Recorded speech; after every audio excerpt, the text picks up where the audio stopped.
Hey guys, this tutorial will endeavour to give you a quick overview of your overall system. So the first thing that you'll do when you first come to your website to access the administrator area of the website is at the end of the URL, whatever your URL is of your home page, just type administrator to it. And that will take you to the login screen. From here you can log in with the details that have been given to you. If you don't have any details at the moment, just ask your developer and they'll give them to you and set you up.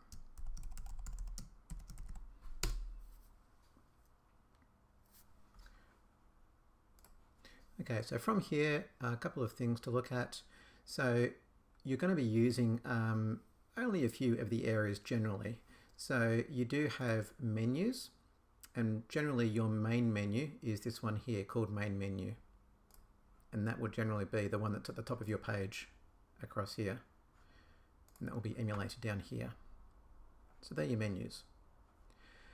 You'll have content. So under your content you have articles.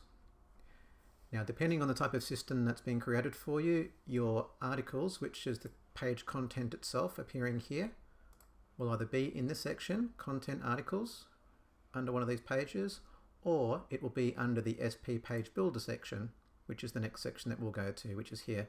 So SP page builder and click pages. And so this program does allow you to do a bit more formatting of the pages, making rows, splitting those rows up into different panels and putting different modules into positions. Whereas the older way is obviously standard text, and you can still put things like tables and videos and all sorts of things in there as well, but yeah, just depending on how long ago your website was built will depend on which one it has.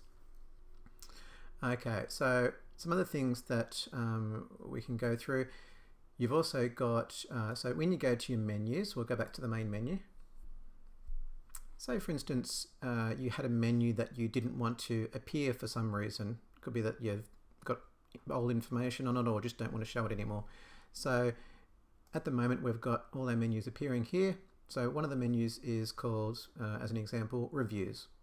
So say for instance we wanted to turn that off for the moment. It's quite simple. We just click on the tick and it turns to a cross. And from there I'll just refresh the front end of the website and reviews is gone. To turn it back on, we just click the cross again and it will come back on. One of the other things that you might like to do is change the order of your menus.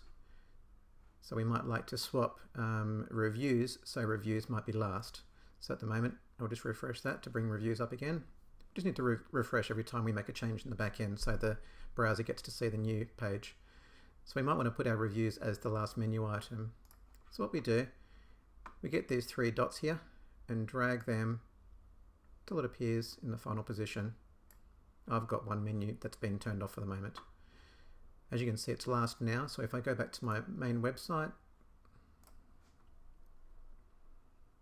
and you'll see that the reviews is at the end now. Another way we can go to the website if we haven't got that tab up already and we didn't want to just copy and paste the URL, up here where it's got the actual URL or the page name of the website, we can click that and it will just open a tab up for it. Okay. One of the, we can do the same sort of thing with articles. So we can turn them on and off. So if I click the actual article off, what that's actually doing, it's not going to turn the menu off, it's going to turn the link that the menu links to off. So as you can see, the menu still appears there until we physically turn the menu link off. But if we click on that page, it will go to a dead page, as you can see there. So we'll just turn that one back on and go back to our another page. Okay.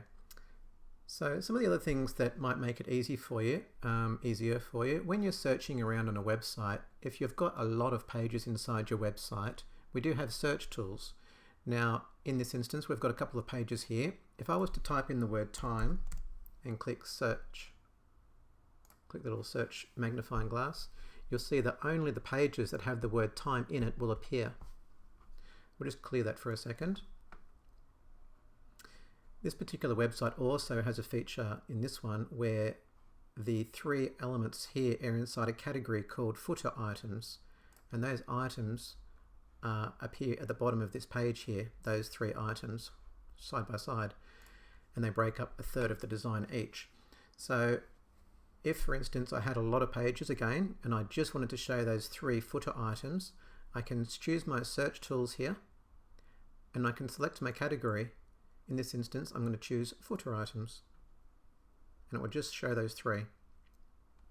Again, to clear all those selections that you've made, or if you've come to this page and it's got nothing showing, just click the clear button here and that will refresh that for you.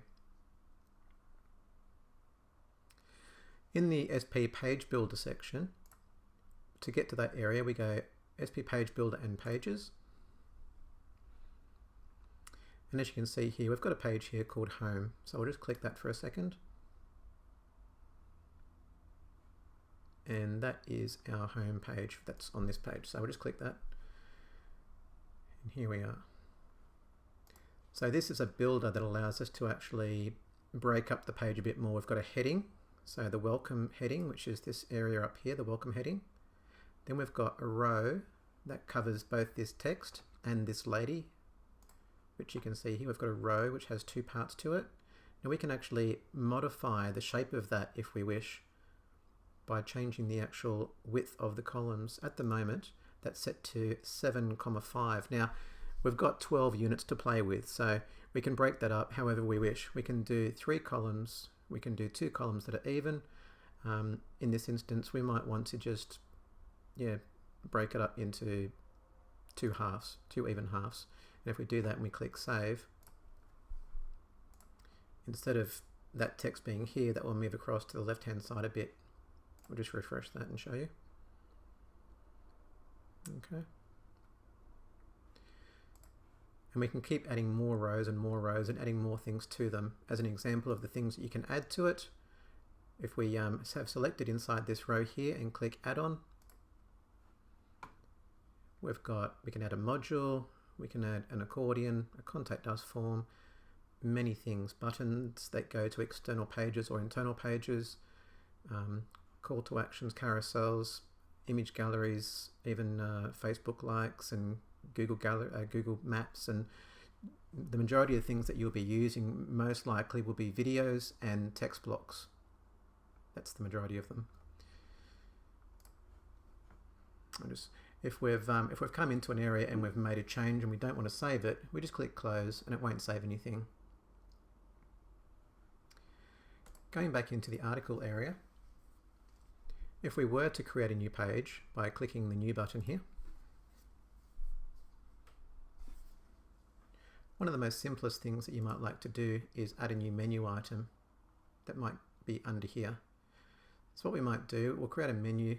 First of all, we'll create one called Services, and then underneath that Services, we'll call one Service 1 and Service 2 that drops down from that. So we'll create our first one called Service 1, because the services won't actually be a page. It will be just the handler to be rolled over to go to that Service 1 and Service 2 page. Content here. You can click Save. You can put it into the category if you wish. I'll just put it into a category called Classes for the moment. I'm going to click Save. Now, while we're here, we can keep making changes. If we're finished, we can go Save and Close. You can also have gone Save and New. We'll just click New now and click and make another one up called Service 2.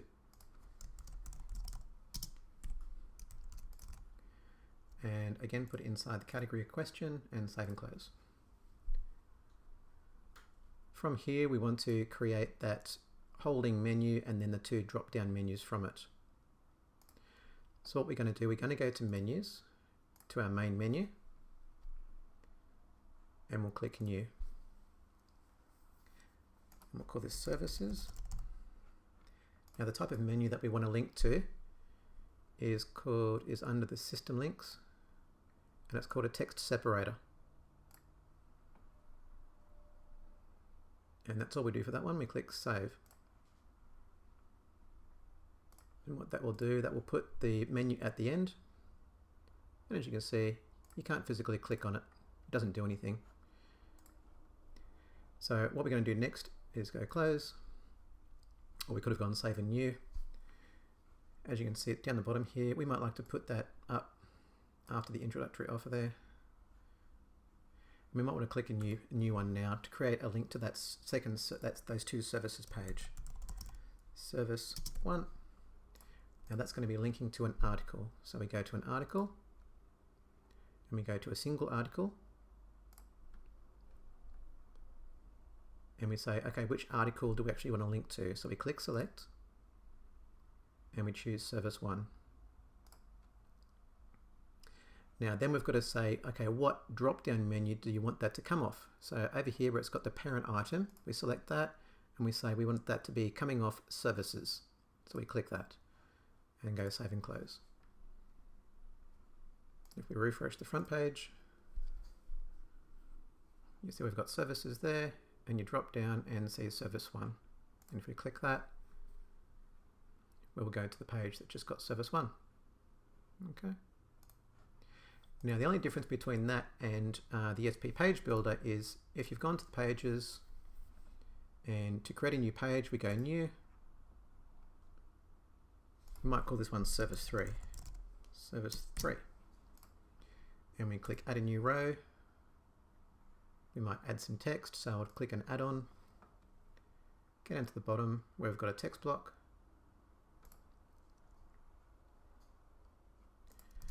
Go, my text goes here. So this one, and click Apply and Save and Close. And then in the menus, we go back to our main menu. And this time we go New. We'll call this Service 3. And this time, instead of going linking to an article, this time we're going to link to SP Page Builder and link to a page. And then it's going to say, which one do you want to link to? We go Select. And we go to Service 3. Same thing over here though, we've got to select the parent item. So we choose and click Services again and click Save and Close. Once we've done that, we can refresh. And under Services, you'll see Service 3. Okay, so it's a very similar way, but the SP Page Builder does give you the ability to do a bit more formatting as mentioned earlier.